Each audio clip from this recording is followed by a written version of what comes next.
la realidad es lo generado históricamente. Y lo generado históricamente no es que pasa y ya está, no, no pasa y ya está. O sea, la escuela de Altamira han pasado y han pasado. No, no, han pasado y están ahí. Y han producido efectos.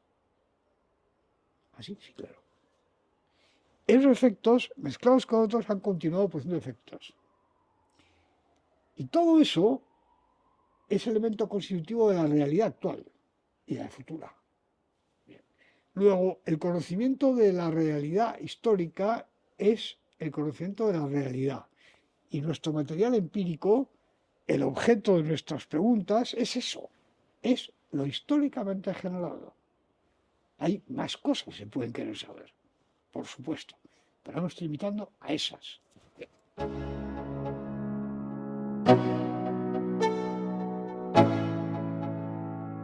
Let's go. Yo, I'm like an addict, do I gotta have it. I ain't even playing, got a really bad habit. If it moves, gotta grab it. Fuse like a magnet, lose, won't have it till I'm doomed in a casket. Bueno, pues esta tarde estoy con Rafael Rubio Urquía, catedrático de Teoría Económica, jubilado. ¿Desde hace cuánto tiempo estás jubilado?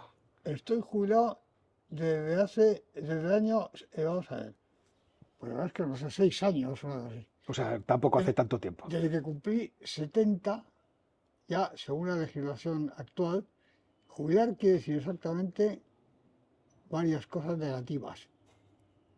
Primero, en primer lugar y para empezar, que ya no puedes ejercer un montón de funciones que en toda la Universidad Europea se han podido ejercer con 70, 80 y 90 años, incluida la española. Que yo tenía mi programa de doctorado a catedráticos jubilados, tales como José Castañeda y otros parecidos, y que seguían enseñando. Bueno, eso así está fuera del primer efecto de la jubilación. El segundo efecto de la jubilación es que la reducción de ingresos es drástica, porque las pensiones no son las pensiones que deberíamos cobrar, sino que son las pensiones que llaman en la jerga de esta gente topadas.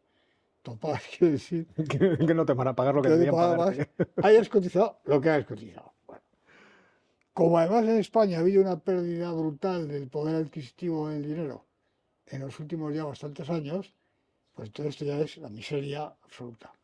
Pero es que además, por si no fuese poco, en virtud de unas disposiciones, las que no tengo comentarios, no puedes ingresar más del salario mínimo interprofesional, que debe ser 10.000 euros, ¿verdad? Como producto del trabajo. Si tienes acciones, obligaciones, títulos valores, sí, este tipo de cosas. Y la verdad, si estaría en el mundo político. Pero de manera honrada, tú no puedes cobrar más de 10.000 euros al año, que creo que es el salario mínimo ese, por ejercer funciones docentes o cosas parecidas.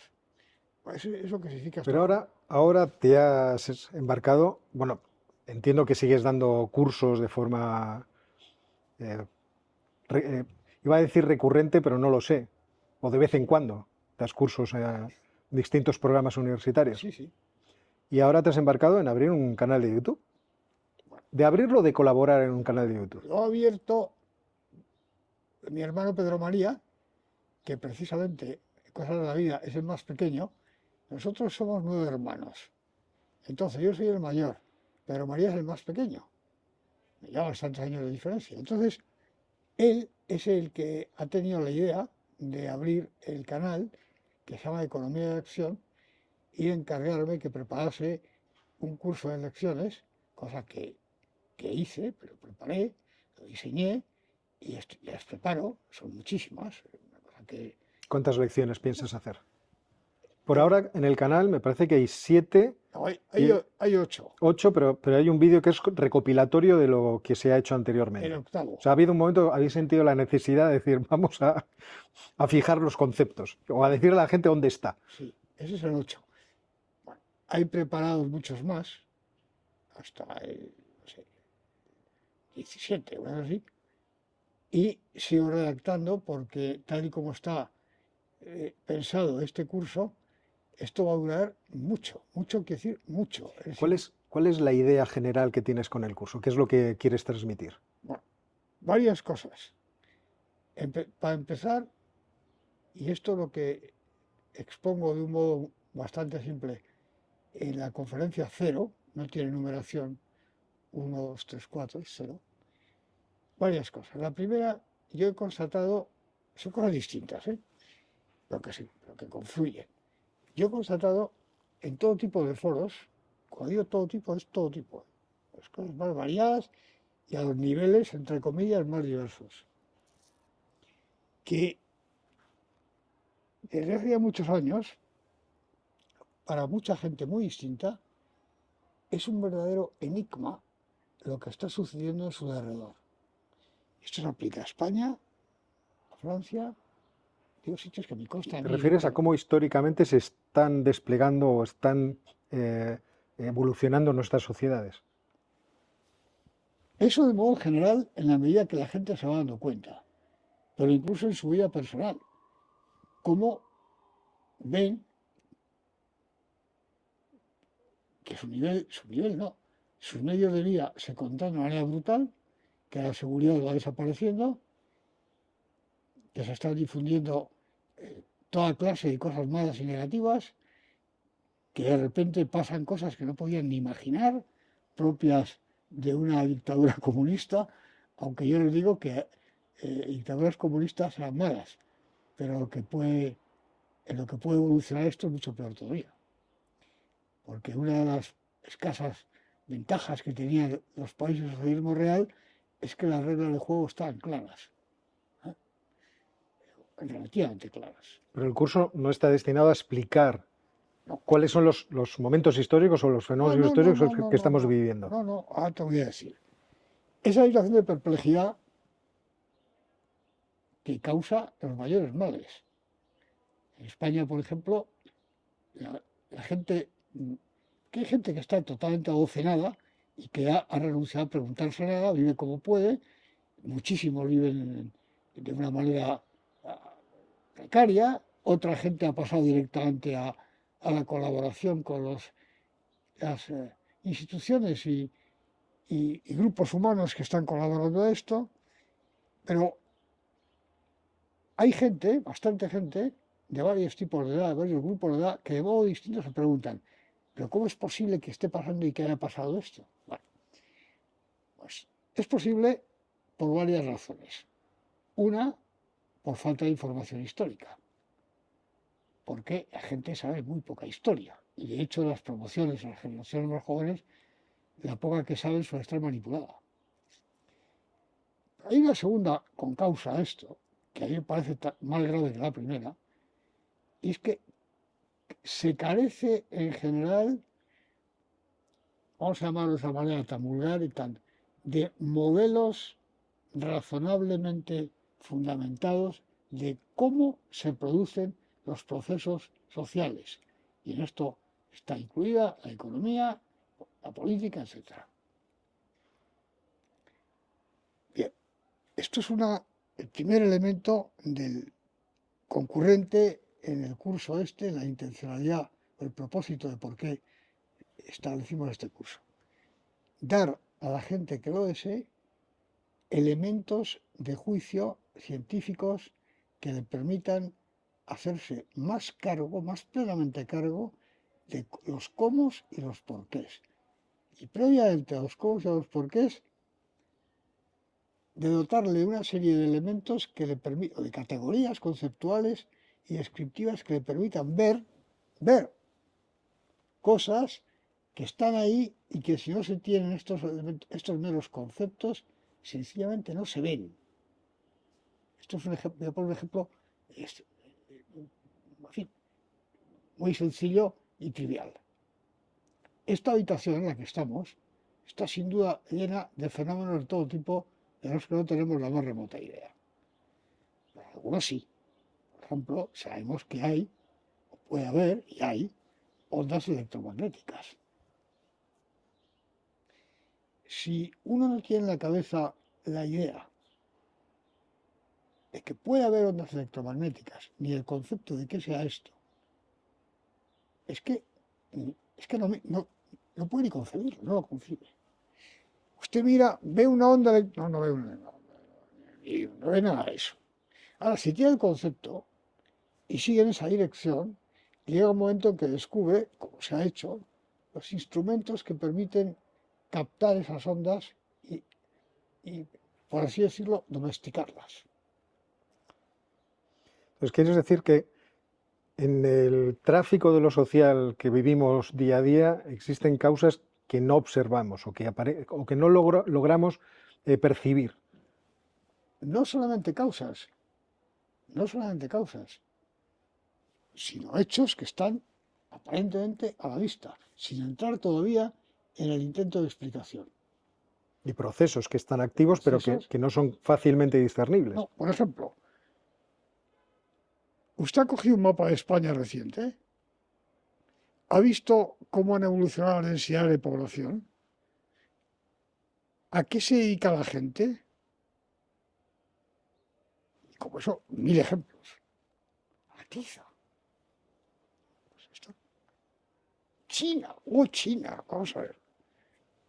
¿Usted ha visto alguna vez un mapa de China reciente y ha vuelto a mirar la densidad de población, dónde está concentrada la población, todo eso?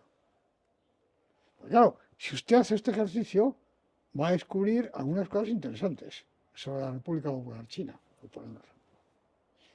Es decir, meros hechos. Usted se ha dado cuenta de que con una hora de su trabajo, usted ahora puede adquirir en los mercados bastantes menos cosas que hace 20 años.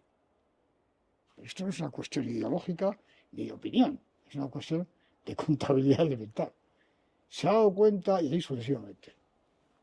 Luego vendrá el por qué y el cómo. Pero primero es dar elementos, conceptos y categorías que le permitan a uno mejor aprehender la realidad. Primero y después, instrumentos más complejos, como son las diferentes construcciones teóricas disponibles que permiten explicar o intentar explicar esas cosas. Con todo ese equipamiento, usted estará en condiciones mucho mejores para, primero, conocer dónde estamos, segundo, empezar a dar respuestas y, tercero, poder actuar. Ese era el primer elemento componente en la intencionalidad del curso. Un segundo elemento es dar a conocer de una manera sencilla y a un público mucho más amplio una serie de resultados acerca de la acción humana, de la generación de realidad histórica y de economía, que son, a mi juicio, bastante más potentes que los disponibles, es decir, que explican más cosas y de modo más convincente, en un enfoque que está muy lejos de ser el habitual.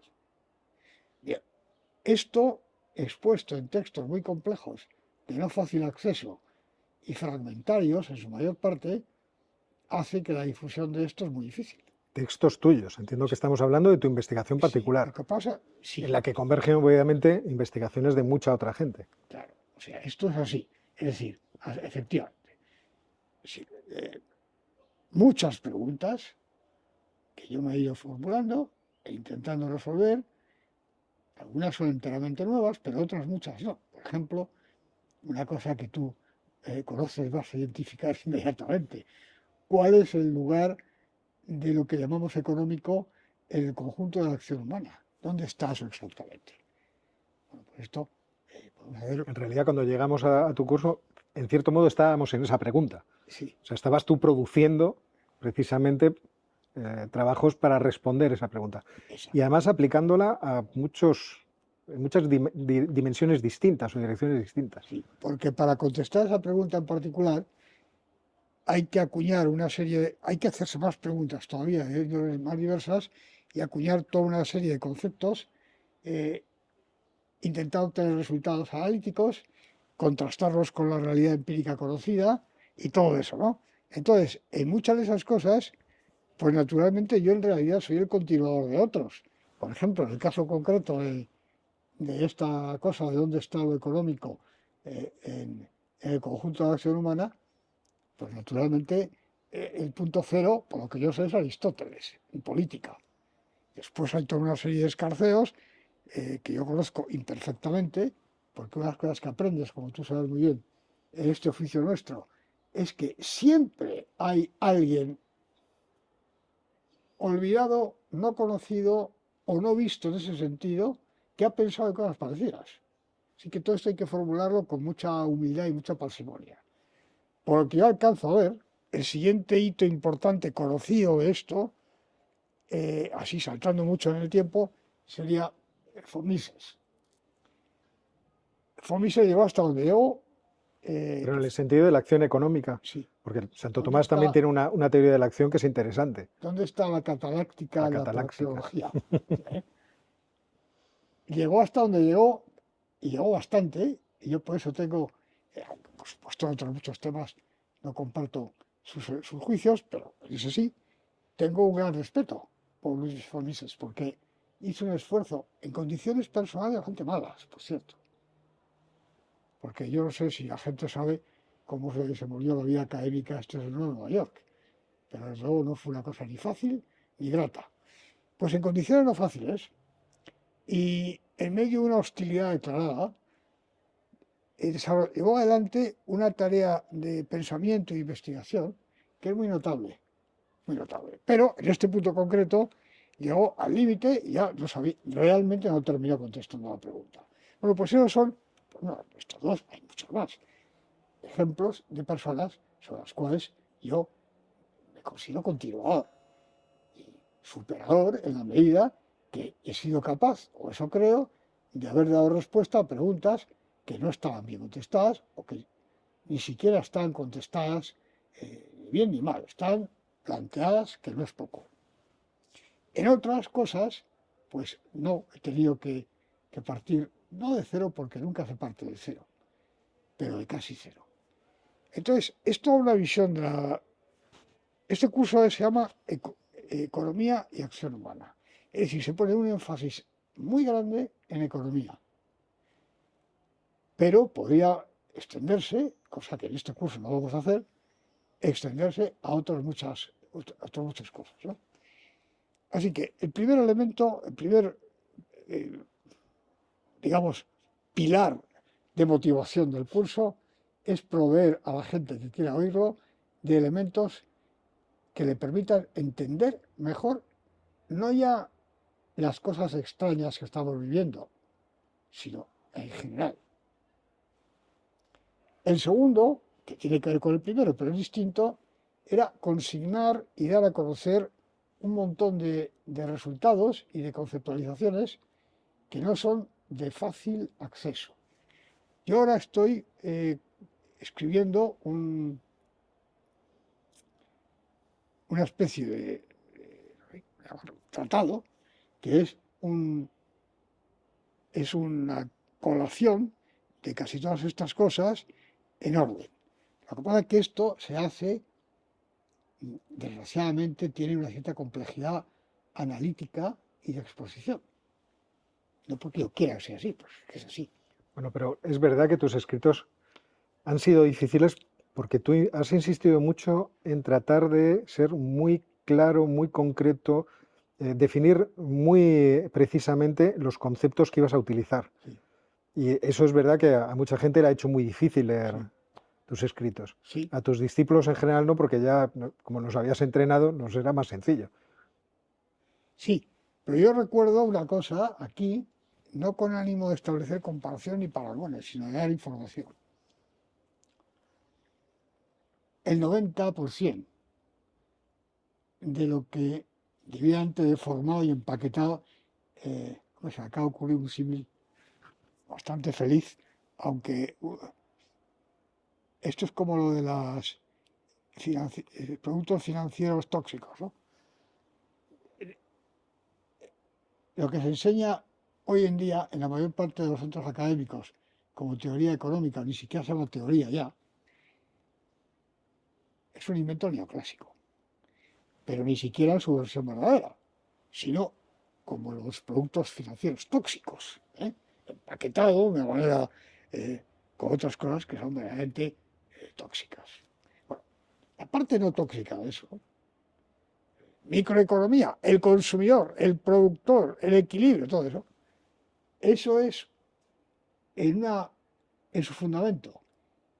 Y en la mayoría de los puntos invento principalmente de dos personas con la coparticipación, no porque colaborasen, sino porque se produjo en el tiempo, de un tercero, que es un inglés, Jevons. Pero los dos principales son Leo Walras y Wilfredo Pareto.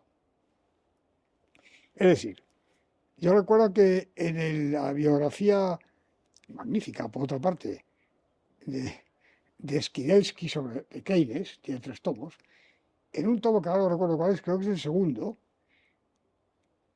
Skidelsky se exclama, bueno, yo estaba estudiando y tal y cual, y de repente descubro que lo que yo tenía por una ciencia absolutamente inglesa, en realidad tiene un origen francés, la teoría neoclásica. Jevons es el otro, paralelo, con el que Walras establece una muy buena relación personal, Jevons sí, pero el grueso y toda la conceptualización, tanto de la demanda, la oferta, todas esas cosas, El equilibrio el general. equilibrio general y más allá Pareto, más cosas, eso viene de Walras y Pareto. Bueno, un pequeño detalle. Yo he tratado con gente de todo tipo, en los más diversos sitios. Conozco a poquísimas personas, yo catedrático, poquísimas personas que hayan leído directamente los elementos de economía política pura de Leo Walras y casi nada de Pareto. De hecho, cómo llegó Walras al resto del mundo angloparlante, es una manera que escribo en un texto que ahora voy a citar, era increíble. A través de un tratado de economía política bastante extraño de un sueco, traducía al inglés. Así. Quiere decir que nadie, sí, por supuesto, Irving Fisher, notable teórico norteamericano, conocía todo esto, sin duda. Pero en general, los textos de Walras y de Pareto, sobre todo en el caso de Pareto tiene una obra inmensa, pero los textos más complejos técnicamente eran de difícil acceso porque eran complejos. No porque utilizasen muchas matemáticas, que en aquella época sí era un obstáculo, hoy no es, porque eran complejos, conceptualmente complejos. De la obra de Maurice Allais, que ha fallecido recientemente y que es, a mi juicio, el único teórico neoclásico que ha intentado ir más allá de Pareto, Maurice Allais tiene una obra enorme. ¿Cuánta gente ha leído los textos, no los textos polémicos, sino los textos teóricos?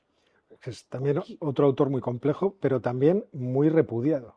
Sí, repudiado, pero ahí está. Sí, sí.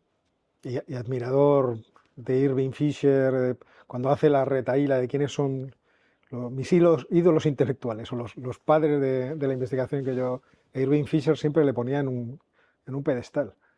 Entonces, la dificultad de las cosas es así. Bien, ¿cuál es el modo normal de difundir estas cosas? Pues las publicaciones, sobre todo los libros, por los artículos, en contra de esta siniestra dictadura del paper que se ha impuesto por razones ideológicas perfectamente calculadas. El modo normal de exponer cosas de cierta complejidad y de cierta longitud es el libro.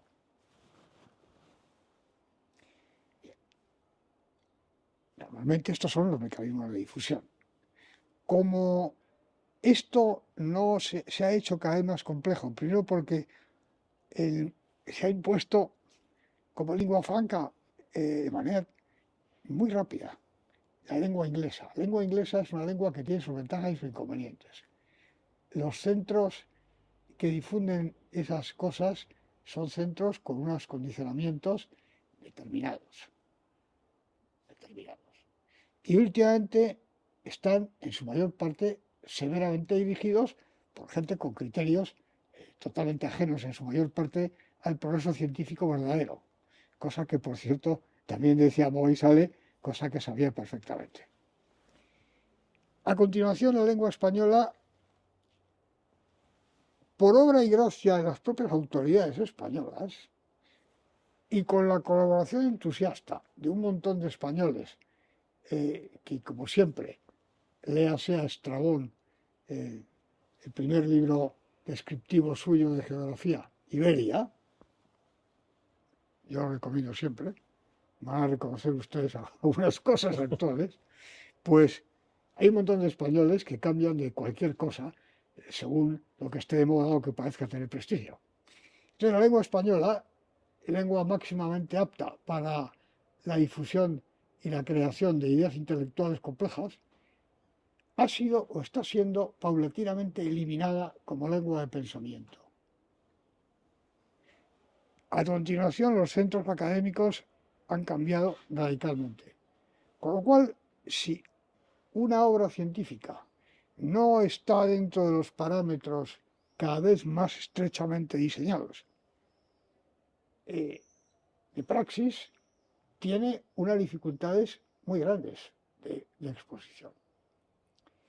Bien, como muchas de las cosas que yo explico aquí creo que son de gran utilidad para el público y que les ayudarían, según veo que sucede cuando la gente las estudia, les serían de gran ayuda para entender muchas cosas, por eso lo hago. Así que esos son los dos elementos principales del curso. El curso está hecho, evidentemente, pues, gente con cierto hábito de pensar y cierta información general, pero no está pensado para gente que sepa economía y nada parecido. Pero tampoco es un curso para escucharlo tumbado en la cama. Me ha dado la sensación, cuando he visto las lecciones, que a mí también me haría falta papel y lápiz para ir tomando notas. Vamos a ver, Óscar, es que... Vamos a ver.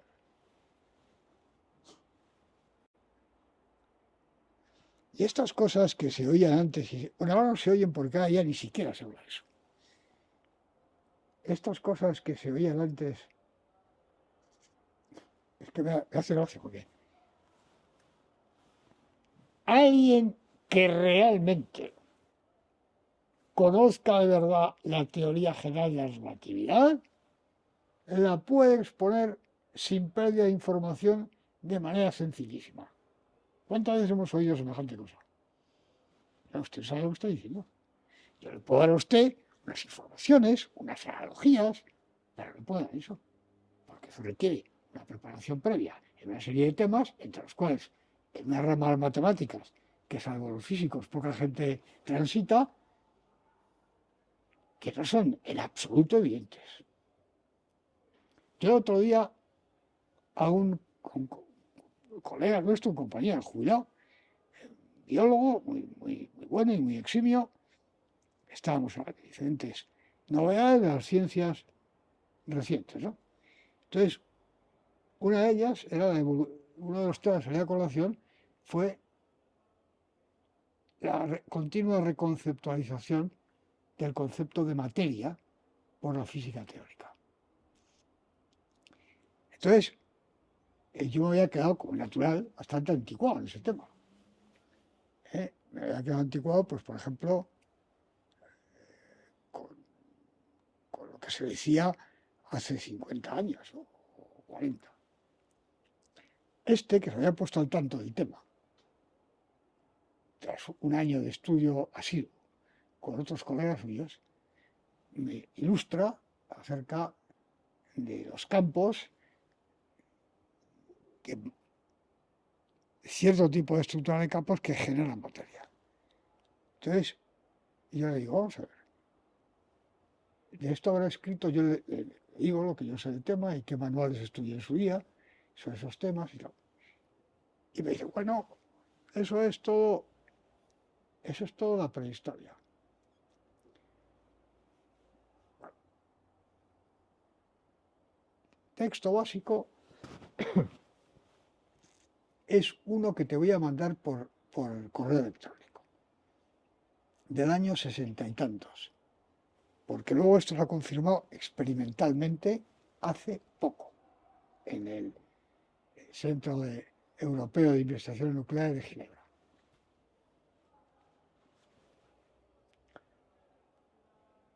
Bueno, pues muy bien. Y digo, ¿esto se puede leer? Sí, con cierto esfuerzo, documentándote, pero se puede leer perfectamente. Es un artículo de un señor que se llama Higgs, no Higgs como el economista, Higgs, H-I-G, es, bueno, bien, de la Universidad de Edimburgo, muy bien. Me lo manda, es un texto que tiene 2 hojas, ¿eh?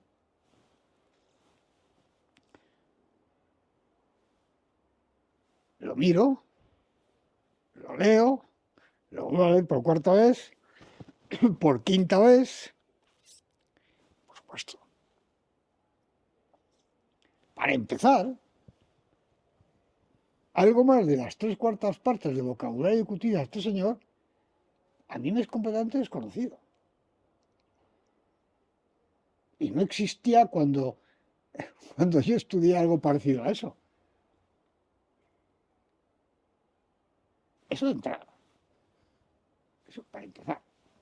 En segundo lugar, hay que saber un montón de resultados experimentales de los que yo no tengo ni idea.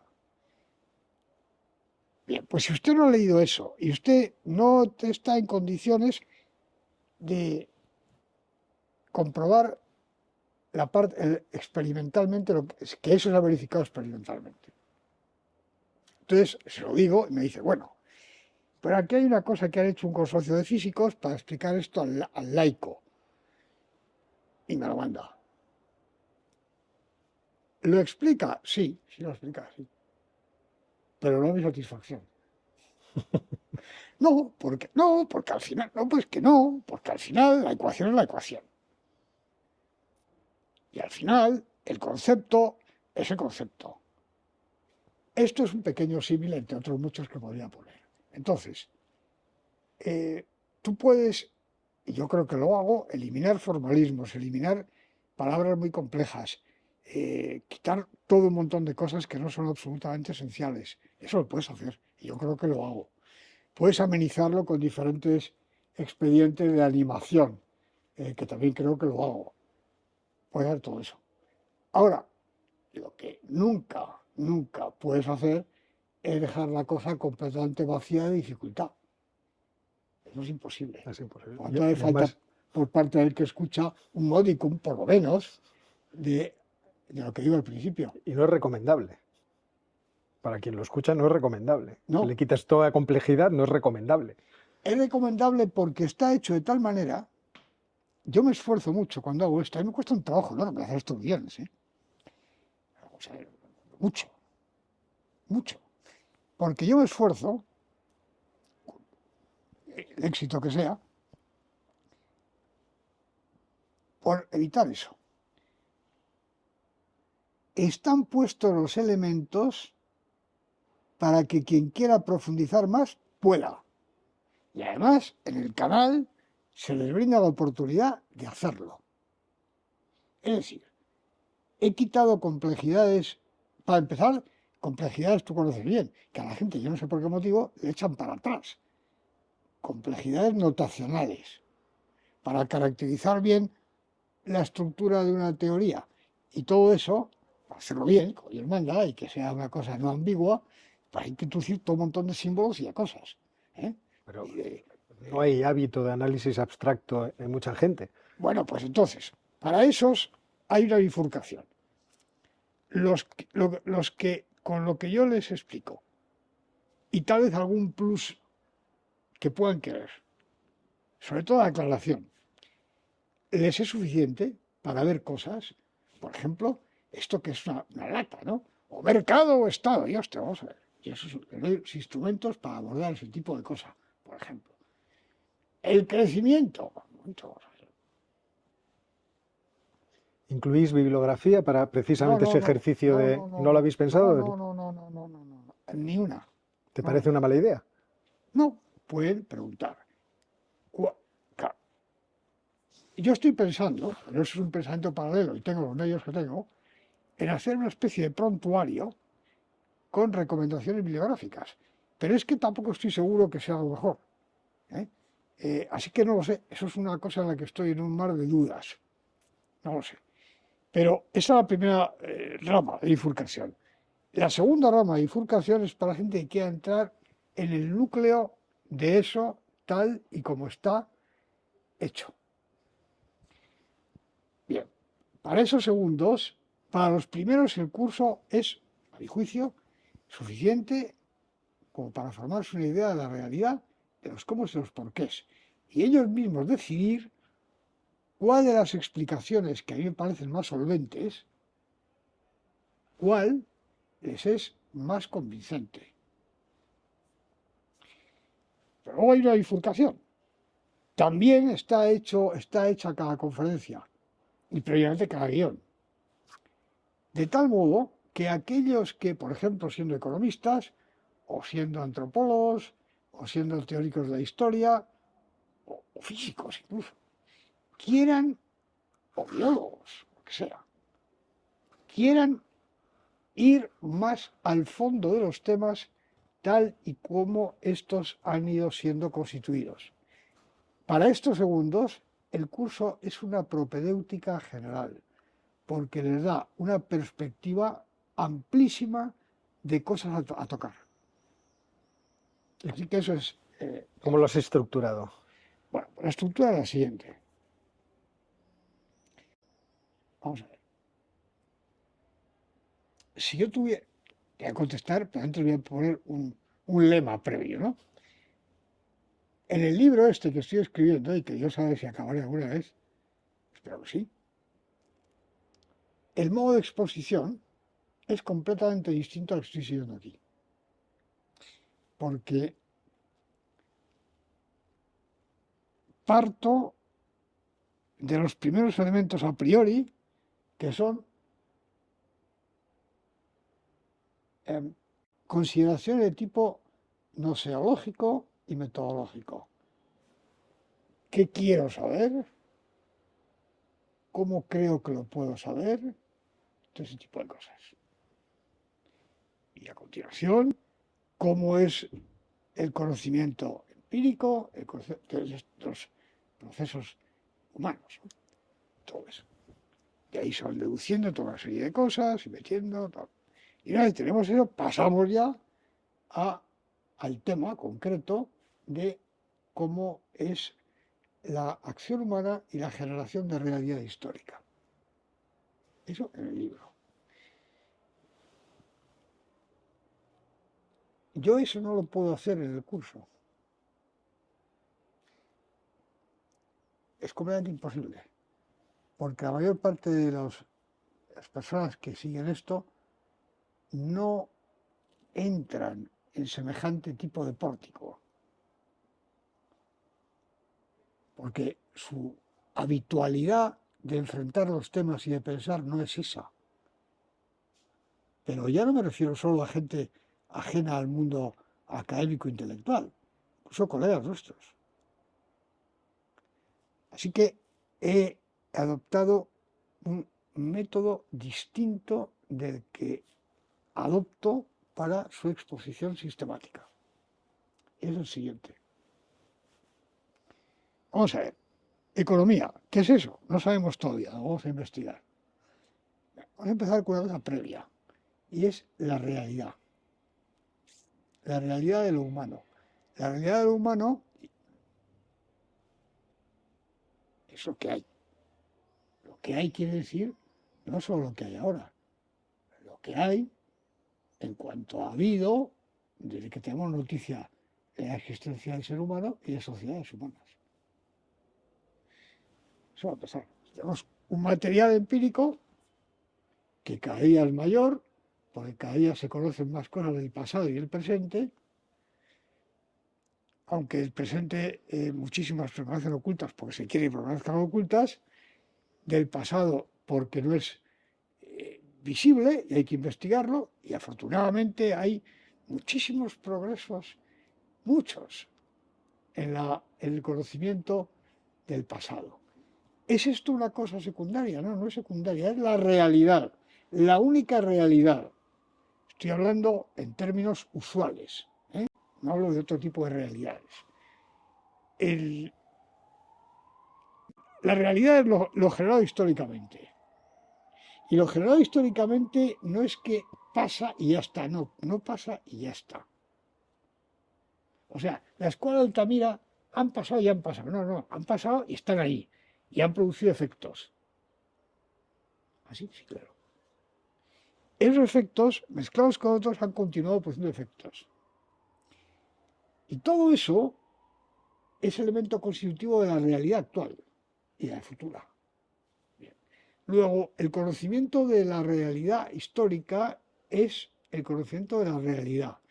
Y nuestro material empírico, el objeto de nuestras preguntas, es eso, es lo históricamente generado.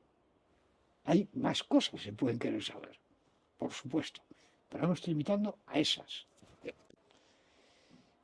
Esta es la realidad, la realidad es lo histórico. Usted me puede decir que esto es la economía, esto es la antropología, esto es no sé qué, pero la historia es esa, es una. Siendo esto así, vamos a ver una primera parte, uno romano,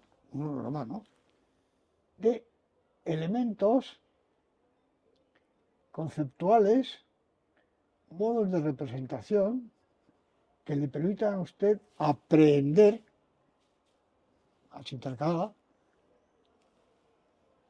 la realidad de lo humano. Esto lo vamos a dividir en dos partes, uno A y uno B. La 1A trata de la representación, primero conceptualización, representación, de la generación de acción personal y social, acción humana y de realidad histórica. Para eso, generar como flujo de realidad, esto luego lo puede tematizar de alguna manera, pero el flujo de realidad es el que es, con todo comprendido dentro. Bien. Parte 1A. A esto advierto previamente a los que siguen el curso que naturalmente yo esto lo hago instalado en una cierta pretensión de conocimiento, que por supuesto les voy a explicar, pero más adelante. Que en esta pretensión de conocimiento hay un montón de categorías y de conceptos que no son de uso general y que están presididos por cierto enfoque. Bien. Uno de los elementos, como ya veremos, es qué concepción de ser humano se tenga. A esto denominamos antropología. Más, mucho después. Y le digo, señores, según la concepción de ser humano que se tenga por cierta, se ven más o menos cosas. O se ven de un modo o de otro. Yo voy a usar una sola nota de ser humano, solo una, en uno. ¿Eh? Una, que es válida para cualquier concepción de ser humano de las que yo tengo noticia. Una, solo una, para que después podamos acoger a más. ¿Y cuál es esta? Pues es lo siguiente, es que el ser humano es un ser futurizo, proyectivo. Está constituido de tal manera, con entera independencia de los demás elementos de constitución que se pueda pretender atribuir según la antropología a la que se parta. De tal manera que para actuar necesita tener alguna clase de preideación de lo que va a hacer. Y esto, como pueden ustedes comprobar, pero se demostrará, entre comillas, mucho más adelante, esto es cierto para cualquier antropología. Esto no, desde antropologías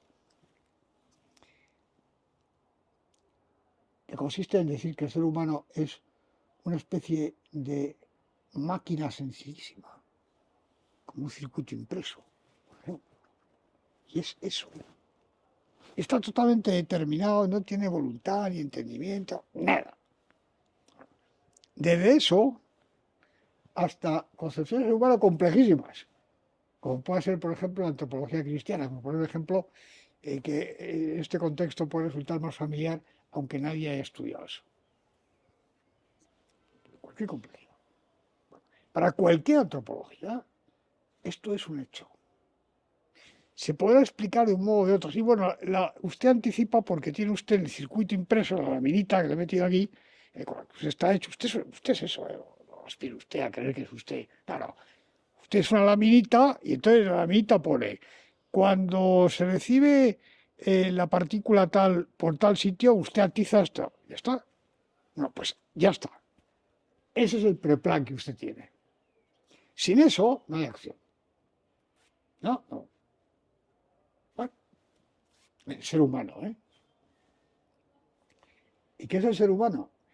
Pues el ser humano vamos a convenir para empezar que es el ser que está ahí, que usted reconoce. Es decir, usted es un señor con patas de cabra y esas cosas, pues un ser humano no es. Una cosa parecida, compuesto. Te ve a una vaca lechera que canta un himno, pues no es un ser humano, es una vaca lechera cantora. ¿Cómo puede ser esto? No sabemos. Bueno, pero un ser humano es perfectamente reconocible. Así que vamos a partir solo de esto. Con esa sola nota vamos a ir acuñando conceptos y categorías que le van a permitir a ustedes aprender un montón de cosas. Y esto va a consagrar la parte 1A. ¿Les explica? Bueno, pues manejar la idea de un ser futurizo y proyectivo, habrá que introducir algunos conceptos que nos permitan manejar esta idea con cierto rigor.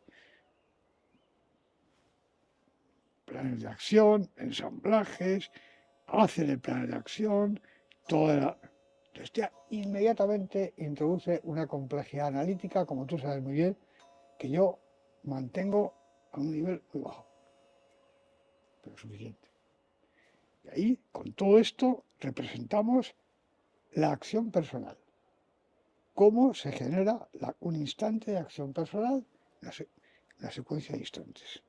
Cómo, como producto de la interrelación entre acciones personales, se genera realidad histórica. Y esto le da, de momento ya, para empezar, y sin mayor trámite, un montón de conceptos y de resultados que les permiten inmediatamente ver la realidad. Una apertura a la realidad que no tenían antes. Que no tenían. En la conferencia 7, y bueno, ven ustedes que hay un flujo de realidad histórica que de momento es indivisa, no hemos entrado a ver cómo es por dentro, sí hemos visto que tiene un montón de cosas, pero está todo orgánicamente ligado, que va como una especie no sé, de gas que se va, que es la historia.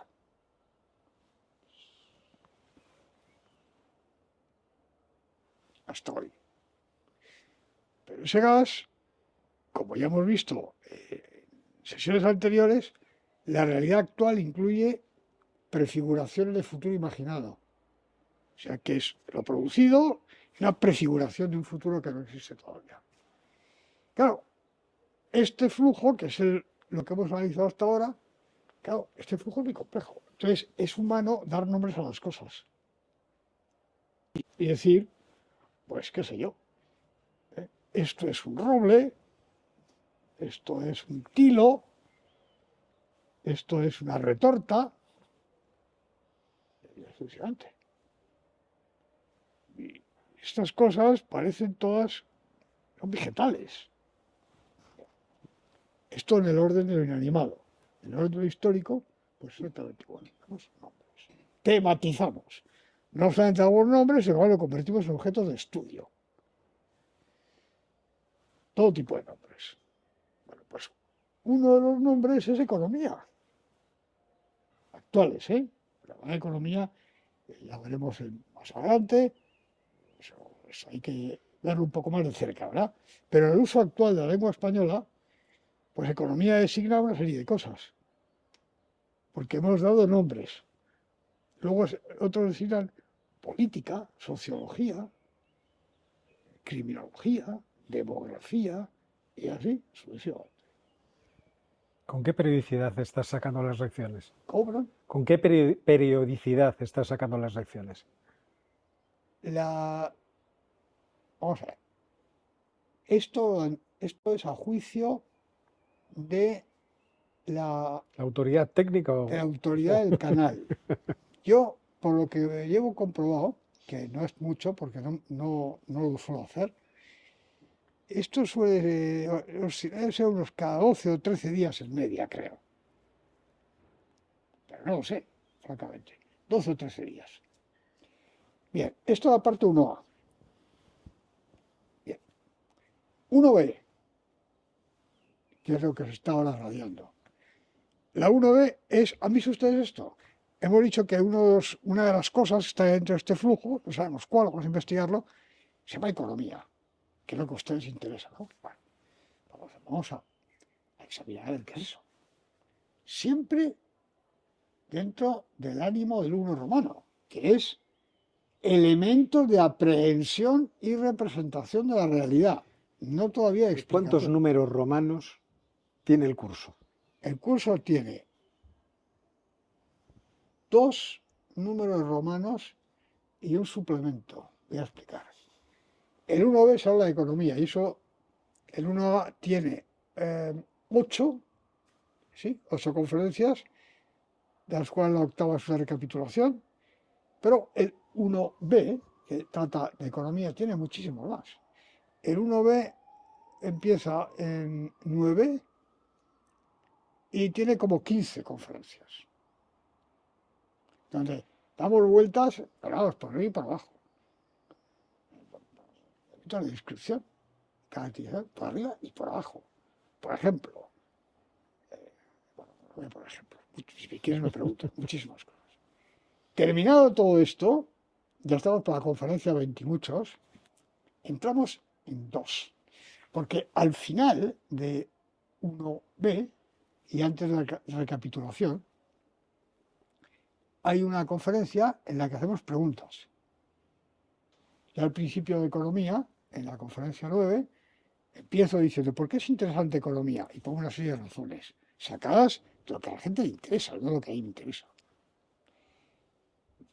Al final les digo, bueno, señores, ahora vamos a tomar todas esas cosas. Tienen ustedes más elementos. Con los elementos vamos a reformular preguntas que a ustedes interesan. Le hago una lista de preguntas, muchas. ¿Ustedes quieren saber eso? ¿O alguna de estas cosas? El público está dividido, uno les interesa más una, otro. ¿Quieren saber eso, verdad? ¿Quieren saber de verdad? Sí, bueno. Habrían visto que hay más claro de lo que parecía, ¿no? Y que algunas cosas no están tan claras como parecía. Bueno, pues ya hemos progresado mucho. Bueno, pues ahora en 2 vamos a intentar dar respuesta a las preguntas acerca de los cómo y por qué. Y a su vez, el 2 romano se divide en 2A y 2B. En 2A empezamos preguntándonos cómo se puede dar respuesta a las preguntas, en general, de todo lo relativo a acción humana y realidad histórica.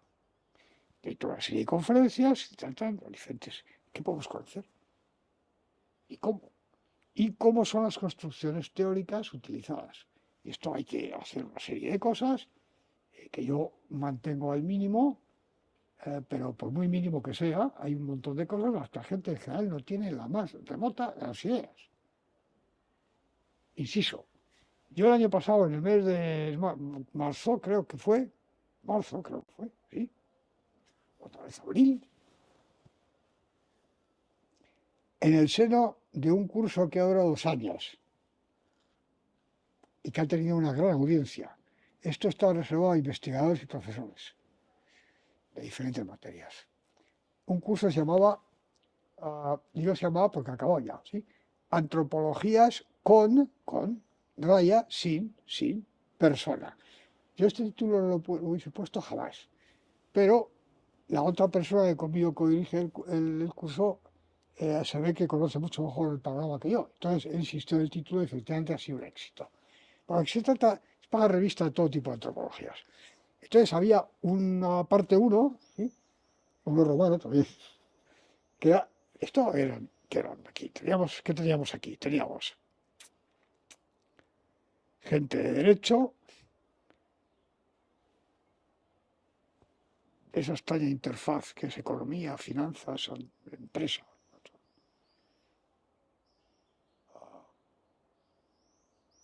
Filólogos, gente de filosofía, biólogos de diferentes especialidades, historiadores,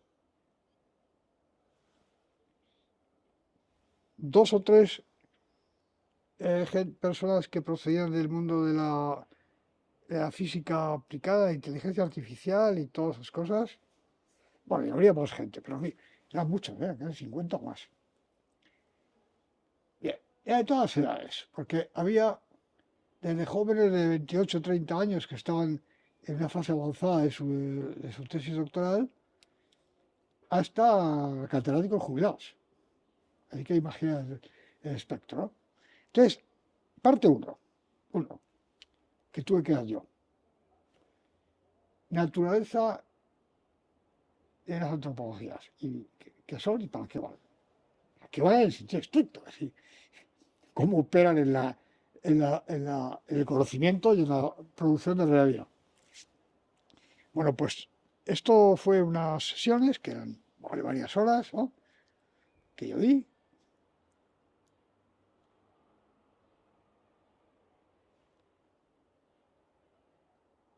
Fue como, para mucha gente, que no tenían ni noticia, ni concepción, ni preidea de que eso podía ser así. Estoy hablando de gente culta, dedicada al pensamiento y en varios de esos tipos de ciencias.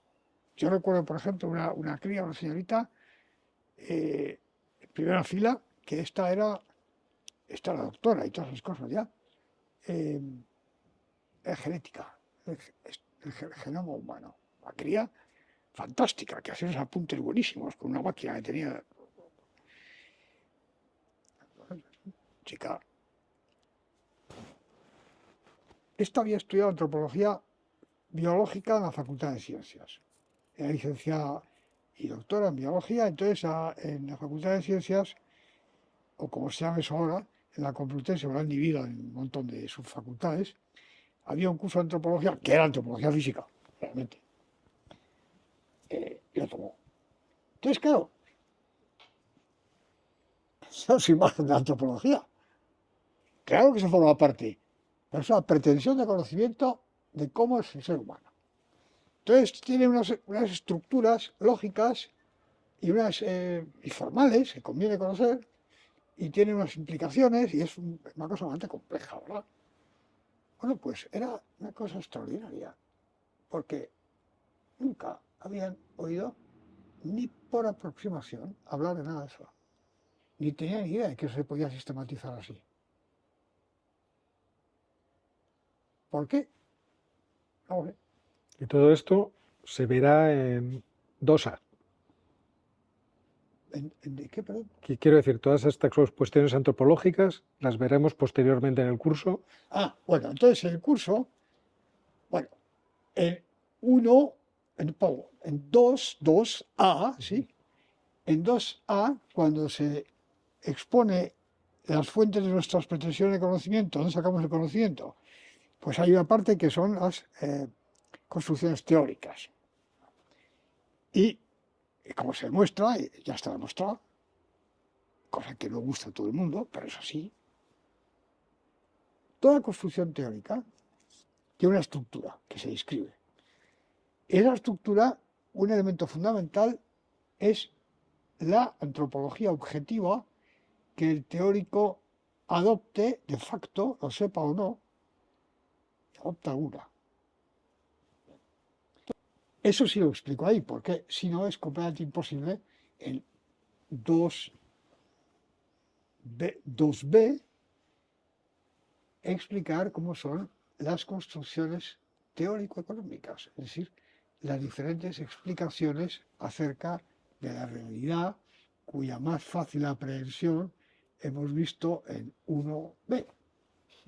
Ahora que aquí sería extremadamente útil, pero yo no hay manera de hacerlo, que paralelamente a eso, o tal vez no paralelamente, sino un poco después de empezar, que los estudiantes tuviesen alguna noción sistemática de la realidad empírica, es decir, la realidad histórica, incluyendo la actualidad.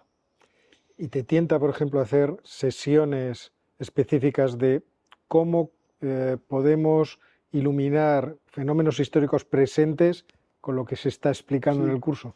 ese es el suplemento. Antes te he dicho que había... ¿Pero eso lo estás pensando para el final del todo? Sí, sí, ¿O yo podría venir con mi cámara de vez en cuando y decir, Rafael, ¿cómo ves esto? eso es distinto. Pero eso, vamos a ver, eso se puede hacer siempre. Y si yo sé contestar, te contesto con mucho gusto. Si sé contestar, que obviamente a multitud de cosas no sé contestar. Hay temas los que Bueno, tengo tú que... y cualquiera. Es decir, bueno, hay gente muy atrevida que contesta cualquier cosa de todo. Eso se ven unas cosas extraordinarias, ¿eh? Pero extraordinarias. En fin, eh, te contesto una serie de cosas sí y otras no, porque no sé nada. Algunas sí. Por ejemplo, tengo una idea bastante precisa de algunas cosas que para mucha gente son un misterio. Y es cómo se está produciendo la implosión, sin precedentes históricos que yo conozca, de la civilización occidental. Era bastante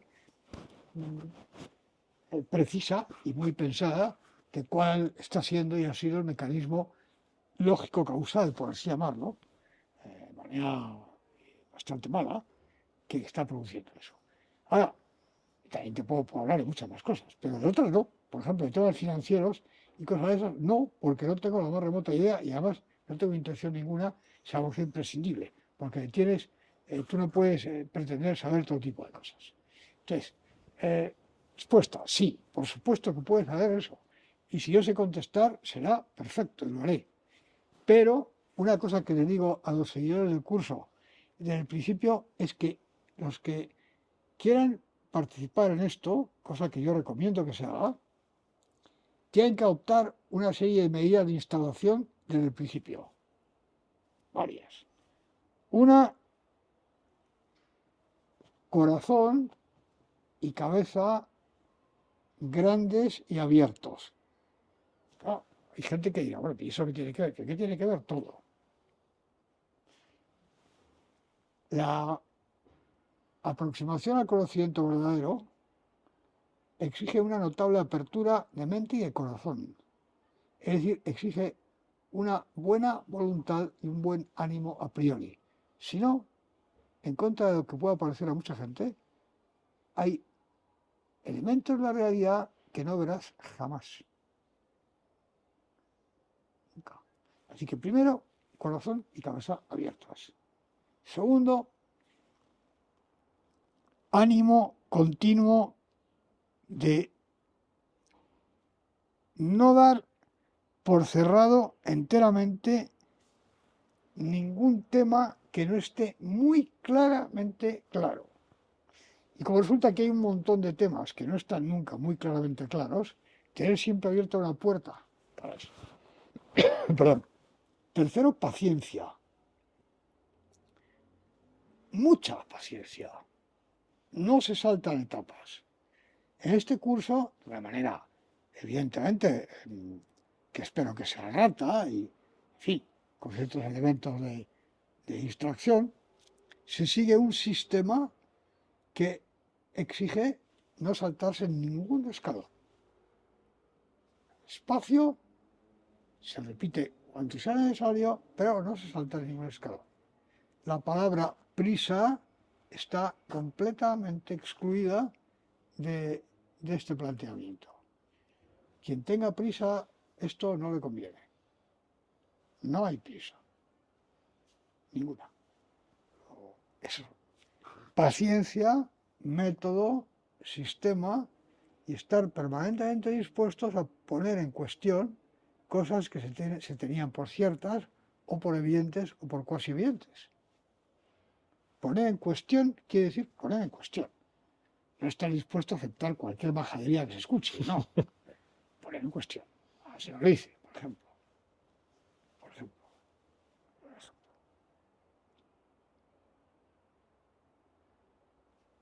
Ejemplo. Yo no sé ahora porque, pues no lo sé, efectivamente. Pero hace años, cuando se estudiaba etnografía, pues se estudiaban todo tipo de casos, ¿no? Y claro, esto dependía de los años, de dónde se estudiaban, de quién lo enseñaba, todo eso. Pero hay algunas cosas que eran bastante fijas, ¿no? En la época en que yo estudié eso, ¿no? Una de ellas era los sistemas de intercambio peculiares, algunos de los cuales. Uno, el potlatch, de los indios de lo que hoy es la Columbia Británica, son indios Quakiut, ¿sí? Y todos estos señores tienen un territorio y una zona lingüístico-cultural que es mayor que los Quakiut propiamente dichos, y esto hace una cosa que ha sido estudiada hasta la sociedad. Interesantísimo. Esto aquí, ¿no? Columbia Británica, por cierto, la monarquía universal hispánica y concretamente la administración de Nueva España llegaba hasta ahí, cosa que he descubierto que la gente no sabe. Nosotros llegado, el último fuerte español está más o menos donde está hoy la isla de Vancouver. ¿Eh? ¿Quién te ha visto y quién te ve? Bueno, pues eso cualquier. Este verano es posible que mandemos a Ángel Rodríguez a explorar esas regiones. Hombre, pues lo del Quakiut, yo no sé si seguía habiendo indios de esos, ¿eh? Quakiut, yo he visto indios Quakiut, yo he visto indios Quakiut. Pero era como una especie de feria etnográfica, ¿no? Entonces ahí, bueno. Otro era la casa esquimal, el iglú, bueno, así sucesivamente, y cómo se hacen. Y otro, que es al que iba a referir, era una cosa que creo recordar se llamaba Kula, K-U-L-A, que es, hay un archipiélago en el Pacífico, que creo que son Trobriand, son unas islas. Yo esto todo lo sabía perfectamente, porque tenía un trabajo sobre eso, con un mapa y todo eso. Hace muchos años esto. Las islas estas, son como una especie de semicírculo. Y hacen un sistema de intercambio. Esto estoy pensando en los que hablan del mercado y se creen que el mercado es una bolsa de valores o nada. Bueno, hacen el intercambio, vamos, intercambio. El complejísimo sistema que tienen estos señores que tenían, el Kula, dando vueltas de una manera especial, en fin. Y entonces esto. Bueno. Bronislaw Malinowski, que fue uno de los fundadores de la Escuela Británica de Antropología Social, que hoy está en vía ya, yo creo que, de mutación extintiva, creo. Pues Bronislaw Malinowski, personaje curiosísimo. Este buen señor hizo muchas, pero hizo una monografía inicial, se llamaba, por lo menos el título del libro en inglés, Los Argonautas del Pacífico Occidental. Escribía los Quakiut. Pero los Quakiut, estos. Bien, esto causó estuvo ahí. Gran sensación, gran revuelo. Esto es todo en la sección de antropología de la Escuela de Economía, London School of Economics, Political Science, pues parte antropológica, que a mi juicio es bastante mejor que la económica. Dentro de lo que es eso, ¿eh? Bueno, estupendamente. Más adelante, o anticipadamente, escribe otro libro. Se dice que en respuesta a uno de Freud, a Tótem y Tabú, uno se llama, esto sí que no recuerdo ahora mismo el título, pero algo así, como las costumbres sexuales en las sociedades primitivas o algo parecido. Yo no voy a hacer ningún comentario ni revelación, sobre lo que dice este señor y sus seguidores en el libro. Esto a los estudiantes, por ejemplo, pues yo tendría entonces 20 años, o 19, o 20, una así, 18, no sé qué. Estudiantes que teníamos un montón de asignaturas, aparte de economía, pues había más. Claro, esto nos producía narices, porque claro, aquí se contaban unas cosas tremendas. Y además, esto era el final de los años, último tercio de los años 60, década terrible, aunque en ese momento parecía que era una cosa maravillosa, en América del Norte, concretamente en Canadá, pero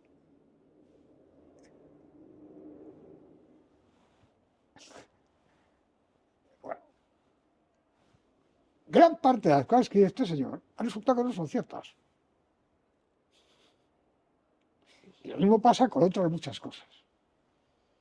Yo tengo que reconocer que a mí me causó, o sea, me costaba trabajo decir, pero ¿cómo va a ser esto?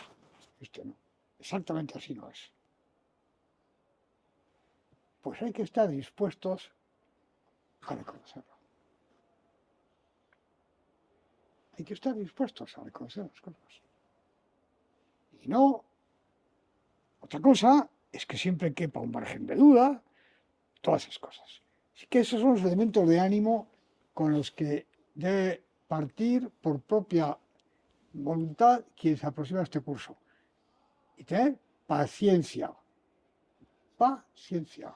Bueno, pues si te parece, dejamos aquí lo que es esta entrevista, prometiendo a los que nos vean en el canal que volveré para cumplir la promesa de que nos expliques cuestiones concretas, por ejemplo, la decadencia de nuestra civilización occidental, que yo creo que es algo que podría interesar mucho en otras ocasiones en el canal. Y por supuesto, recomendando, se nos ha ido la luz, ya la batería ha decidido morir, recomendando a la gente que visite el canal. Dejaré en la descripción del vídeo pues las direcciones para que podáis acudir al canal, que os recomiendo vivísimamente. Y bueno, pues darte las gracias, Rafael. A ti, Óscar. Y como siempre os digo, nos vemos muy pronto. Y muchísimos saludos a los que tienen la bondad de escucharnos.